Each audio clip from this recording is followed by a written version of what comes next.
Hello, and welcome to Movie of the Year, the only podcast on the internet with the science and the screaming to determine what is the single greatest movie, of any given year. My name is Ryan, and although this is Mike's season, we're still waiting for Mike to come in here and let the audience know that he preferred me to host. He prefers me to host every episode.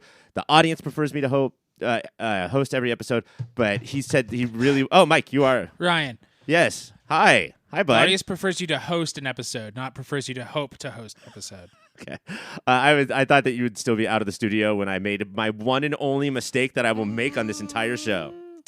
I sort of like Make-A-Wish style or a Tiny Tim. You said, hey, please, can I please host this one time? Mm-hmm. Oh, your season's so long and so good. I just want to be a part of it. So I said, fine.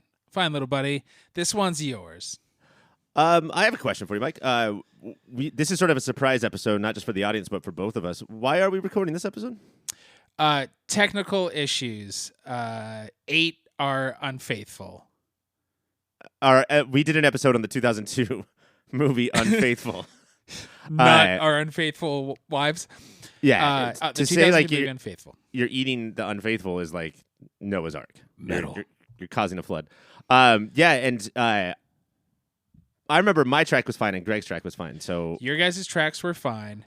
There was some crazy garbly gook that hours and hours of Googling couldn't figure out, and talking to the biggest audio experts in the biz couldn't figure it out. So I'm sorry, Ryan, that sometimes things happen.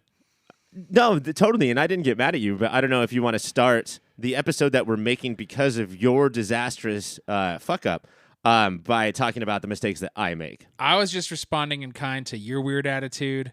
Ryan, I thought you were tired and this was going to be a nice, clean show. Why don't we discuss the mistakes that your mother made about 30-some-odd years ago? Yeah, she didn't when you were pull born. out. Why did she never pull out? Okay, Mike, we are a movie show, and on this movie show, as we dive into the year that we're doing, this year we're doing 2002, we talk about a lot of stuff. Music is a big one. We do the Rushmore for musicians of 2002. We do a mixtape. Which is like a playlist. That's the term that most people use. We talk a lot about television from the year that we're doing. There's one medium that you and I are big fans of that I don't think we've ever talked about as far as movie of the year goes. Do you know what that is? The medium that we're fans of. Here, do me a favor. Read the title of this episode that is on your podcast player right now. See what that says. On my podcast player? Yeah. Movie of the year...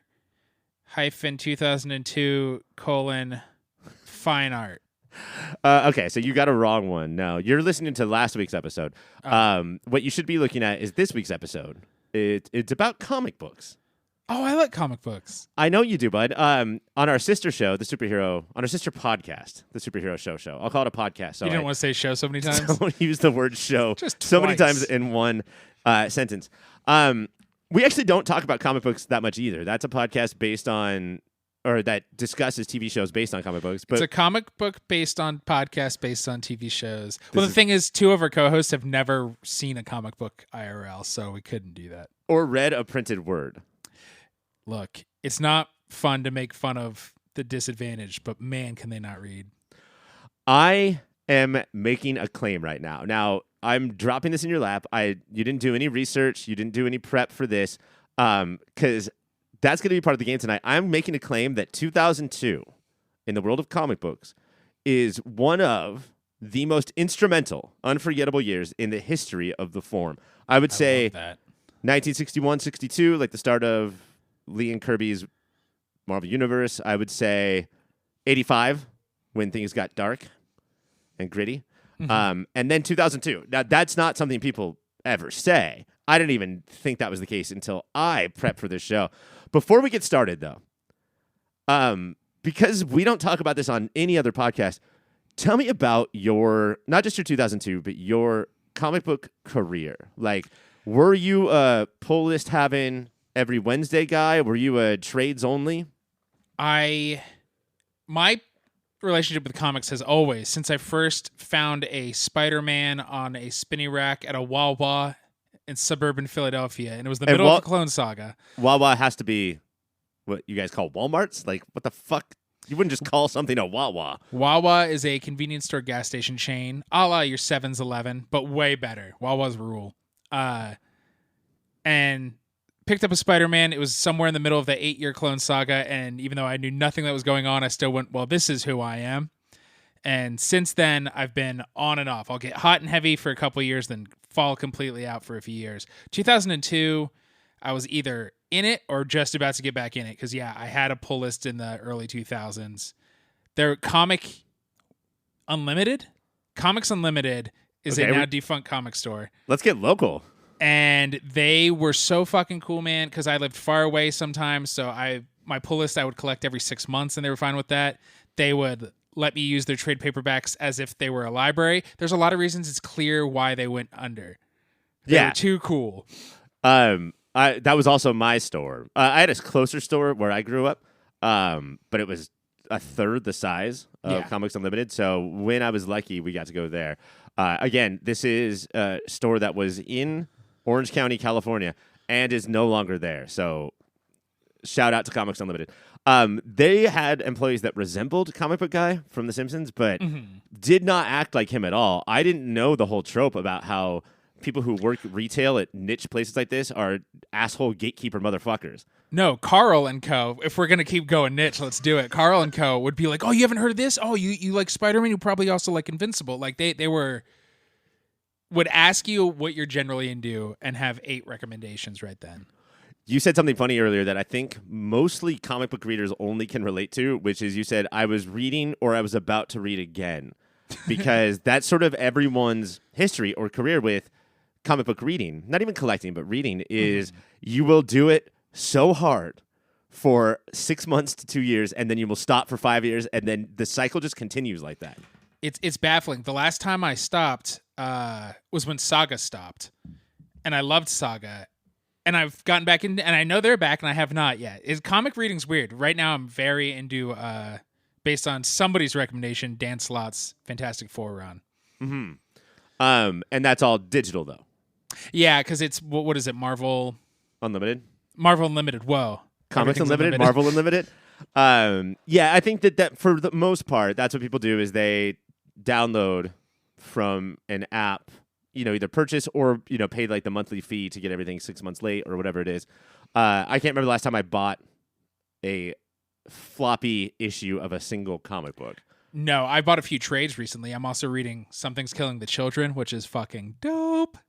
Is that Stephen King's boy? Oh, is it? I don't know. That's what I'm asking. I don't think so. Okay. We'll have the research department on that. So yeah, I don't remember exactly what I was doing in 2002 as far as comic book reading goes. I don't have my eras written down, but 2002 comics don't just go away at the end of the year. I think that 2002 was such a monumental year that people, whether you're reading in 2002 or after, you went back and you caught up with what happened in that year. And it's possible that if I had researched 2004 or 2001 or any other year, there would be this many comics. I just don't think so. Are you ready to get started? I am ready, and it's by James Tynion IV. Ah, yes. And Werther Deledra. I don't think James Tynion is Joe Hill. No, you can tell by the different separate names. people. Yeah, James Tynion had like a cushy job at DC and just like got tired of the bullshit. Like he was in charge of Batman and now is just doing his own thing, I think. His own thing is dope. He started doing that what do you call it? Substack? Oh yeah. I think a lot of writers and artists have gone to Substack where you just control not just the characters and how they work, but also the distribution. You get it out. You don't need Comixology. You don't need Marvel or DC. A printing press. Okay, so we're one going of to those things Martin Luther was so into. He did have that dream. We're going to take a break, and when we come back, the comic books of 2002.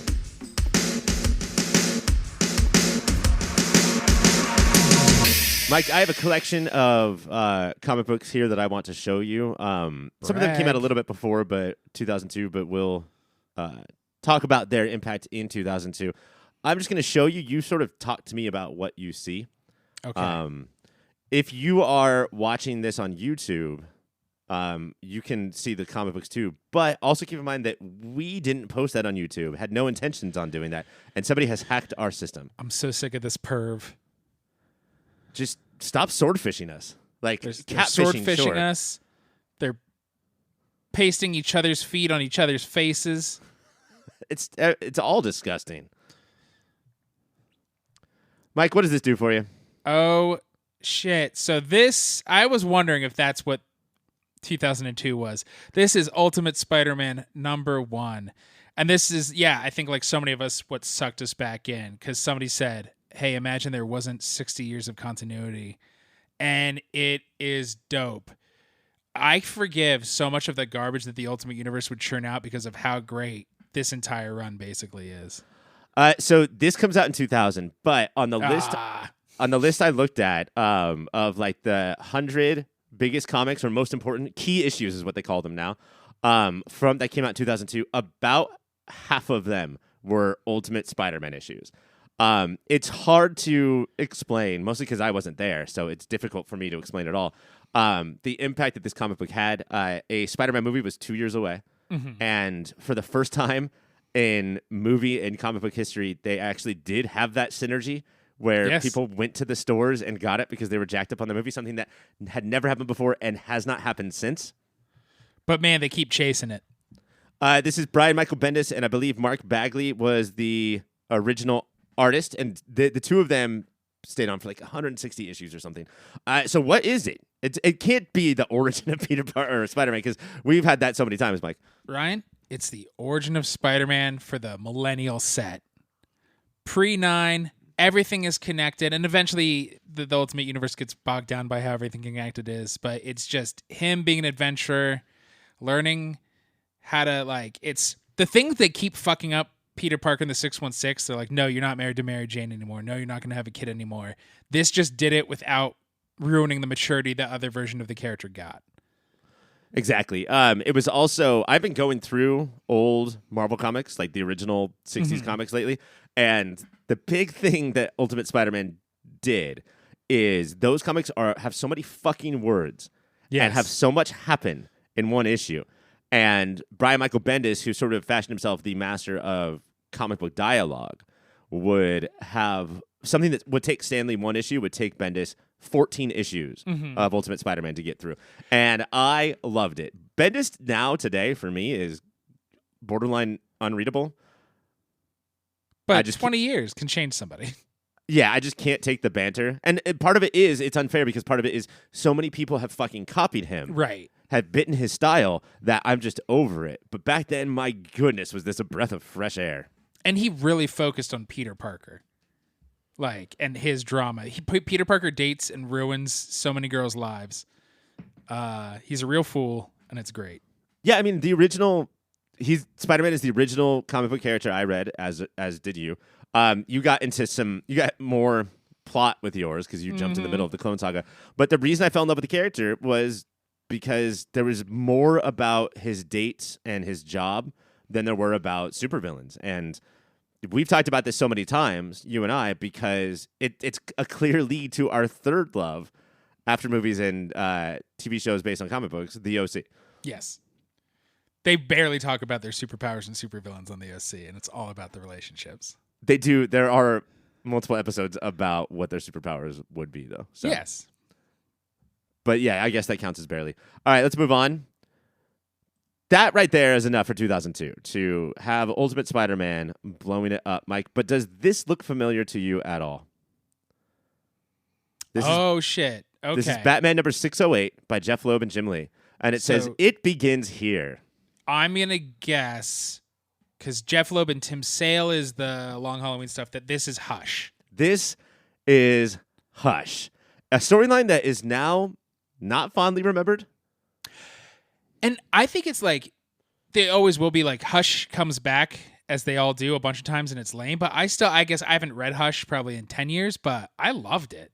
Yeah. And it gave me the same, Jeff Loeb is good at there's one main villain, but you have to fight your way through the entire freak show that is Gotham until you get there. I mean, I guess he's good at it, but he's definitely frequent at that. He's done that about 6 or 7 times.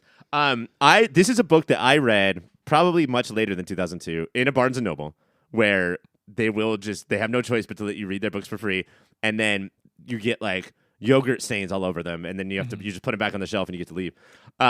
And I remember being a little confused as to why this swept the world and why I had to read it. I wonder if like an iconic new villain hadn't been made in so long. And Hush really did, for whatever reason. Like, he was big enough that people watching the trailer for the Matt Reeves Batman, they're like, I bet the Riddler's really Hush. And I was like, they're not going to take one of the real OG villains and turn it into a newer guy. That's stupid. But like, that speaks to how comic book readers think, is that Yes. Hush, who came out in 2002, is a newer guy, because Yes. everybody else that we read is from the 30s or 60s. This young buck from 20 years ago. That's why I also think I'm a young man, Ryan. I think the other problem, if I remember correctly, and again, it's been a long time, and we did no prep. Yes. We did no prep. Is that the whole thing is a mystery as to who Hush is. Uh-huh. And we're going to spoil a bunch of 2002 comics tonight, folks, so buckle in. We get to the end, and it's a person that we've never heard of before that was, I think, made up for this. And you sort of want it to be the Riddler. You want it to, like, of all of this cast of characters, who is it? And you're just like, oh, it's some guy. And yeah, maybe Thomas Elliot was referenced in like 1972's issue 649. Like, who I don't know that shit, but I think he's peppered in, right? He can't be. I'm gonna go home and reread it now. Like, did you say that he's peppered in or he's Pepper Ann? Do you think Hush is Pepper Ann? That's why it blew my mind. That would have been crazy. And she like. It's all drawn like Jim Lee does it, except her face is drawn exactly like the cartoon Pepper Dan. That's fucking horrifying.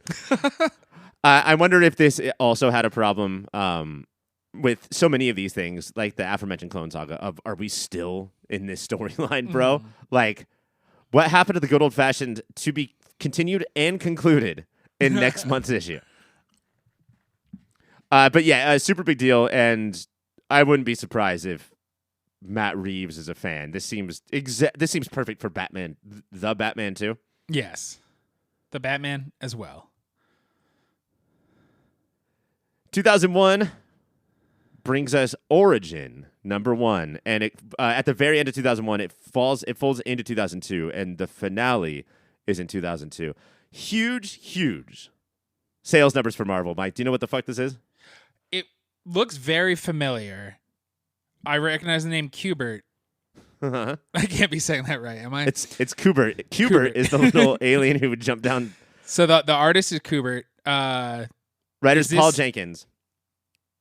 Wolverine. I have no idea. Yeah, this is Wolverine's origin story. Finally, wow.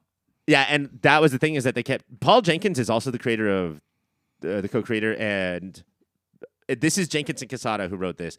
Jenkins and Quesada also cooked up the Sentry faux history. Oh, so they love digging deep into the backstory stuff. Digging deep into the backstory, but also like, should we be doing this? Are we little devilish boys? Yes. And there was a lot of run up to this of like, you're gonna ruin the character. We haven't even read the book yet, but just on like by virtue of the fact that you're doing this, you're gonna ruin the character. One of the few times where people complaining before they even read or see the thing actually makes a little bit of sense, because how important was Wolverine's lack of origin to Wolverine? You know, it was a big deal. Yeah, huge deal. The mystery was all about it, and because there could be so many versions. Oh, you think it's this, and we never got back far enough to know what it actually was. Right, and then eventually this would be a regular series by, I want to say, Daniel Way, who was doing like Deadpool at the time. And that was just, different adventures, sort of like the Young Indiana Jones Chronicles, but for Wolverine. The Young Wolverine Chronicles, he's just jumping on trains. I think that's a cool idea for a story if it's like this issue's with Alpha Flight, this issue's with Weapon X, this issue's in Madripoor, without like filling in some of the blanks of the past, without filling in the literal, like the first days, like exactly Here's how what I was happened. born. Right. I believe, it's been a while since I read this, but I believe the big twist is that this family has this maniac, mangy, barely human, like wild dog. And I think his name is Dog. And we're like, well, that's clearly Wolverine. And the mangy little kid keeps pestering the polite, genteel little boy that lives in this house. But the mangy guy Sabretooth. The polite, genteel boy is Logan. Whoa. Origin is what I call it. Let's move on. Mike, you said that the rest of the Ultimate books after Spider-Man fell apart, you're talking about like a decade later, right? Yes, because I liked the Ultimates a lot. And this is Ultimates Round 1. This is Ultimates Volume 1 by Mark Millar and Brian Hitch. And this is dope. I think it's Ultimates Volume 3. I want to say is Valkyrie's there. Like, there's new characters. They don't explain how they got there. Scarlet Witch and Quicksilver fucking... They're fucking... Everybody turns into the Hulk on one mission. Because they're like, well, realistically, if you could, wouldn't you make everybody do that? And you're like, yeah, but come on, guys. I remember reading that, and it was like watching The Simpsons today. It's like, what? Just end it. What are we doing? And that's before the Blob eats Wasp, and that's Ultimatum. Ultimatum. That's the Ultimato. But this is why this is the house that the MCU is built on. Yeah, there's an argument that says that Ultimates #1 by Mark Millar is the most consequential comic book of the 21st century. It gave us the Thor of people are like, is he a god? Is he just a crazy? It's why Black Widow and Hawkeye were such big deals, and Shield agents, like it blended them in. Also, Nick Fury is not white. Nick Fury is Samuel Jackson. They asked him, he went, yeah, that's cool. And then years later, they'd be like, but so do you want to just play him? Like, you have to at this point, right? I mean, Patrick Stewart looks like Charles Xavier, but that was not on purpose. That wasn't the original design. They were like, bitch, we're going to draw your face into this comic book, and then 10 years later, something like that, you'll play him in the movie, in the biggest movie franchise of all time. And then at this point, like, the character was so well loved and people knew Samuel Jackson that now in the 616, it's Nick Fury Jr. Is the Hasselhoff's Fury's son. Which I understand the argument for new readers, and it's less confusing for them, but for me, it's like, what the fuck? This is going to sound dumb or small, but even just the costumes of this comic book, where Captain America is wearing practical, tactical clothes instead of bright, garish costumes, also helped people to see we can make a movie out of this. Mm-hmm. There's not wings jumping off his head. Right. The way the comic is dope, the way... his head is not like Namor's feet. Is that what you're saying? His head is not like Namor's feet. The silhouettes that are here, so like Thor suddenly becomes iconic based on 6 circles. Mm-hmm. Like, yeah, they the way they stylized and simplified everybody. Simplified is such a great term. They didn't introduce these characters before this comic book. Mm-mm. That's one thing that the MCU had on them, is that we had Spider-Man and we had X-Men, I believe. Yeah.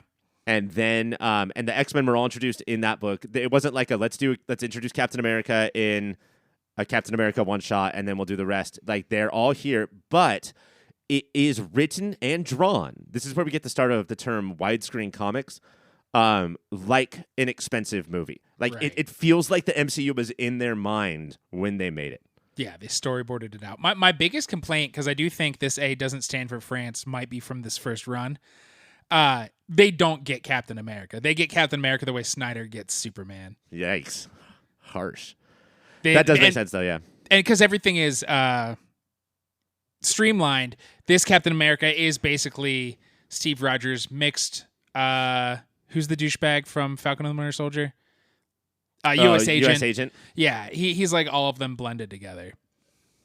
Although, what's more realistic, Chris Evans' portrayal, or in this book, where a white dude from the 40s comes back and is a little gruff and maybe a little racist? Sure, but that's not why I go to comics. Isn't for realism, right? Captain America would totally be a Trump voter if. Oh yeah, he got some opinions on voter fraud. Mike, based on that, let's let our listeners stew in that Captain America Trump thought. And when we come back, we'll get to some more huge books from 2002. Mike, 2002, we're coming out of a bankruptcy at Marvel at what is now considered to be a really dire time of comic book content, like the quality. The 90s is just a really bad time for mainstream Marvel and DC. Mm-hmm. So I think that a lot of these comic books that we've been talking about, like the Ultimates, was a way to, like, sort of, we have to get this shit back. Just before this they tried to do this with something called Marvel Knights, where we're going to do some darker, grittier shit that's actually good, like well written for adults. I think that 2002 sort of marks the point where they realize that this is not an ever-changing group of 14-year-olds that are reading this. Right. The people who were 14 who started reading this in the 90s, they will be our only readers till they die, and then we'll have nothing. It's like cigarette companies now. Like, this is our last group, so when they die, that's it. So do we. Yeah. Was that a tontine? And whoever's the last to die gets all the comics. Now I'm going to stop smoking, so I can stay alive for that.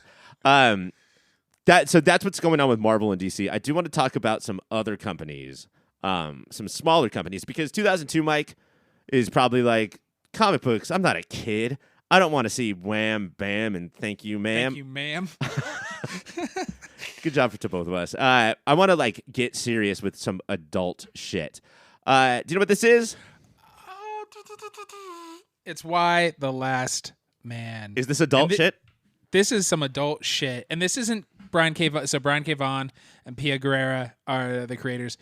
This isn't K. Vaughan's first one, but let's just not even talk about Ex Machina ever as a society. This book is dope. Wait, hold on. Is Ex Machina like looked down upon now?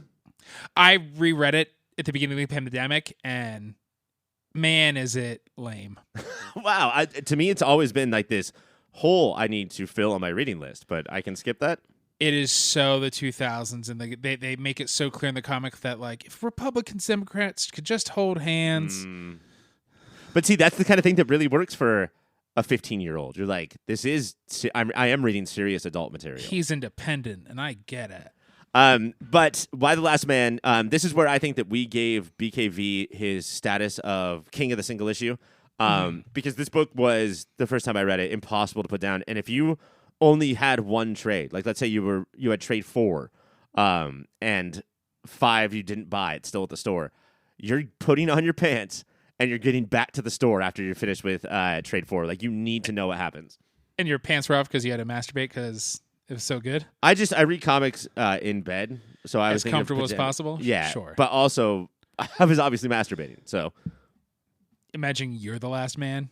Yeah, that would be great. Not seeing how horrifying it all is. I didn't read this for a long time, and I didn't know what it was. I didn't know what the plot was, and I thought the title was asking a question. Why the last man? Like, why did you do that, the last man?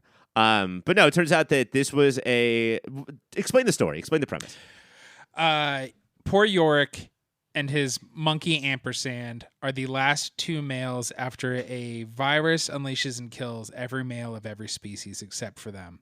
And so he is running around looking for his fiancée, Beth, who might have just left him right before the pandemic hit.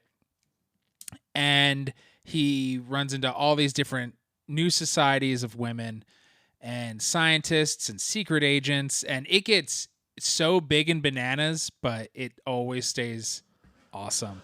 I have one of my tattoos is because of this comic. Really? I have an ampersand on my body. And it's not the monkey, it's the symbol because of him. And that's because of the monkey. Yeah. Huh. I did not know that. We should talk more. People say, especially our wives, that we don't talk enough. Yeah, I'd like so new, and I think one of the main points when I was reading it is something that you hit on, is that it was this slow build of, this is also very what do you call it, decongested, like Bendis would do, not like Stan Lee would write, where not a ton would happen in one issue, but it would sort of trick you into watching this entire world build over the course of the 100 issues or whatever it was. Yeah, panels and panels go by, very, again, like cinematically. 60 issues, sorry. Where you're just watching 355 and York and the rotating cast of characters see the world, like, and just not talk. You're just like, nope, I know what the city feels like now because they let it last for 3 pages. I think the reason that Vaughn's dialogue holds up so much more, like, I can reread Why, and I can reread Williams, and I can still go on with Saga, is that it's incredible dialogue, it's incredible banter, but it's not as stylized. Right. So it's not as annoying. Like, the back and forth that Bendis characters get in just seems so old school now. Well, Bendis went to the school of Smith and Whedon. Okay. Yeah. The pussiest gun company out there.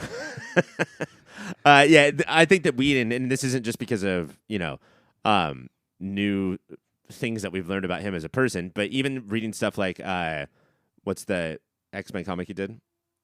Astonishing. Reading Astonishing, like I was blown away when I read that as a kid, thinking finally superheroes talk like me, and now it's impossible not to roll your eyes when you read it. Yeah, because teenagers are goddamn annoying. Yeah. Anyway, that is why The Last Man, a huge comic book. Because of our other job, this finally, after what felt like decades, was turned into a show. You've talked about that show on our other podcast, but like, I don't know if I've ever seen you more excited for longer, because you had to maintain that excitement for I was years edging and years. for 15 years. Got canceled after one season, but did the one season that you get live up to what you would hope for? No, but at that point, I'm old enough that I didn't think it would. It was fine. Parts of it were really good. Most of it was fine. I don't think Yorick held the weight of this show on his shoulders that well. But it also, like, the way they invented some new characters, focused so much more on Yorick's mom, who becomes the president, and then her political stuff, and like they handled that so well. Again, I did not know this one. Amber Tamblyn is a phenomenal actress, and like she was such a great villain as a like twisted post-apocalyptic Meghan McCain. And I think there was a lot. I wish there was a second season because it could have become amazing. I'm now remember, like, who played Yorick's mom? Diane Lane. Shit, I haven't talked about Diane Lane in a long time. Where would I even have a format to talk about her? Where would you? I'm sorry, Ryan, that nobody gets to hear you wax poetic about Diane Lane. For those who don't remember the beginning of this particular podcast, we talked about how Mike ruined our show on the movie Unfaithful, starring Diane Lane, where I did have a platform to talk about her, and it has been taken away, absolutely deleted and massacred to the evils of mistakes. Do you want to do one Really, more? I listened back, and the way you drooled over Diane Lane was so uncouth that I was like, I'm bombing this show. She is pretty. She's so pretty. And you just kept saying that. Let's do one more before I am furious. Furious about, even more than about that show. You said that Bendis came from the school of Whedon and who? Smith. Let's do this one. Mike, can you tell people what you're looking at right now? It is a Spider-Man logo, just you know that classic circle that sometimes you can shine out of flashlights. In very old school lettering, it says Marvel Comics Spider-Man and the Black Cat, and then Felicia Hardy is bent over in half to show everybody her butt and her cleave all at the same time. At the same time, from the same angle. Here's my butt and my boob. It's definitely like a sorority pose, but drawn comic style. This is a variant cover from the book Spider-Man and Black Cat, The Evil That Men Do, which the first issue was written by Kevin Smith in 2002. Did you read it? Do you remember it? I remember really, really liking it. I don't know if I could stand by it today. I remember really enjoying it. I liked Kevin Smith comics back in the day. The Evil That Men Do, Quiver was his Arrow one. I liked Onomatopoeia. That was his Batman run. And I think he turned down his movie dialogue a little when he was writing comics. Which is important. I thought it was all cool too. Although I haven't reread it, and I'm nor have I. Sure that I would have different opinions now. You watched Chasing Amy lately? That's a hard movie to get through. Because that was for years. I was like, well, that's the one that holds up, but it probably doesn't either. Yeah, like there's parts of it that are so earnest and try hard that you have to like them, but just the change of like how politics and we talk to people since then, it makes it really hard. But Spider-Man and Black Cat, The Evil That Men Do, number 1 came out in 2002. This is maybe this is the beginning of Kevin Smith's I'll write the issue whenever. I think that he had an actual mental problem, like a block or something that was causing this, because this series wrapped up 8 years later. Wow. 6 issues in 8 years. And really? He would constantly comment about, so if you read this in trade, that's a part of the history that you don't know about. I don't think they're going to mention that in the trade. You're just going to get all the issues. The editor's gripes at the end. Yeah, just like, hey, just so you know, this was a pain in the ass. But yeah, like he would talk constantly about how guilty he felt that he would start something that is known to be a monthly. Like the how comic books come out is pretty well known by most people. He would start it. Why they would ever release an issue without having all the issues in their hands is crazy. That's bananas. But he would, talk about how guilty he felt and then continue not to write them. And to me, that sounds like there's some sort of mental thing going on. The guilt just builds up, and then that's what you're used to. Or it's so important to you, like writing it could never live up to how much you love the character in your head. Yeah, I could see that just crippling him. Let's just do one more because there's the companion piece to Why in my head. Same company. Number ones came out in the same year. This has not had a TV show about it. Although, has it? Mike, do you know what we're looking at right now? Okay, it took me a second because this is a variant or just imagery from it. This is Fables. Yeah. It also just doesn't have the title on the picture that we're looking at. Most comic books Fables will have the title at the top. You get a Hugh Jackman type, a Patrick Dempsey type crawling out of a wolf skin, a monkey and a pig in a tree, a monkey with wings. Little Boy Blue and his little trumpet, Snow White eating an apple in the middle. Fable, I fucking loved Fables. I was just getting back into the comics now. Yeah, that Fables and Why the Last Men Were Starting, that's the kind of stuff that sucked me in. Yeah, for sure. This is Bill Willingham is the writer, and the penciler is shit. I'll look that up. Very famous name. I'm just totally blanking right now. But this is the kind of mystery, this first 6 or 12 issues, whatever it was, of Rose Red and the murder mystery. That was everything that I wanted from Hush. And then it continued for years. Some people say that it did jump the shark. There's a huge battle with a big bad that I'm actually not going to spoil for you. Because I got to that, and then it continued, and I think I fizzled as it continued after that big battle. Yeah, the adversary was his secret name until we found out who it was, and then it was good. It was still good after that. It was solid, but those first 60 issues, I will put against any other book. I just want to go and read all these comics now. So we haven't explained every fairy tale and myth you've ever heard. The characters are real and living with each other in Fable Town, which is a secret borough in New York that only they can get to. Mundies. The Mundies. Like me and you, we have a case in the Mundies. We can't see this giant city that exists in New York. And they're all there. Was this turned into a TV show? Well, Disney was going to buy the rights to it and then went, wait, fuck that, and then made Once Upon a Time. They realized they're stealing all of our characters. So we can just steal all their characters. And did not pay the people who put this idea together of, I bet all of these people would live in the same town. Because, that was basically it. I think that they had them in upstate New York, which is the farm in Fables. I don't know. I confused this with Sleepy Hollow. I watched like 2 episodes of all those shows when they came out and then fell out. Yeah, because once the novelty wears off of a poorly or like mediocre show, then you tune out. This had the novelty, but it was also incredibly written. And the art was so distinct. And beautiful. Yeah, and I remember all the painted covers, but also each page, in the white space would have more art. Usually you just have the 6 panels or whatever, and then it's the white space around the panels. Mm-hmm. But the artist would draw more, so it gave it this more of like, I'm opening up a children's book feel. Oh, yeah. I didn't have it. It sounded like I had more, but I was just, oh, yeah. Okay. Lan Medina, that's what we're looking at for the artist? That doesn't sound right. Anyway, Mike, let me go through them one more time. Ultimate Spider-Man and the Ultimate, absolutely crushing the sales charts. We have Batman Hush and Wolverine Origin, both sort of similar stories of something happened in this person's past. Let's turn it into a unraveling mystery. More Kevin Smith. That's sort of just on here as a joke. And then the 2 books that helped us transition from children to mainly comic book readers of Why and Fables. So I ask you, is 2002, one of the most instrumental years in the history of comic books. Inarguably. And honestly, I don't want to besmirch the origins and the legends. I would rather read any of these than the 1963 Marvel shit.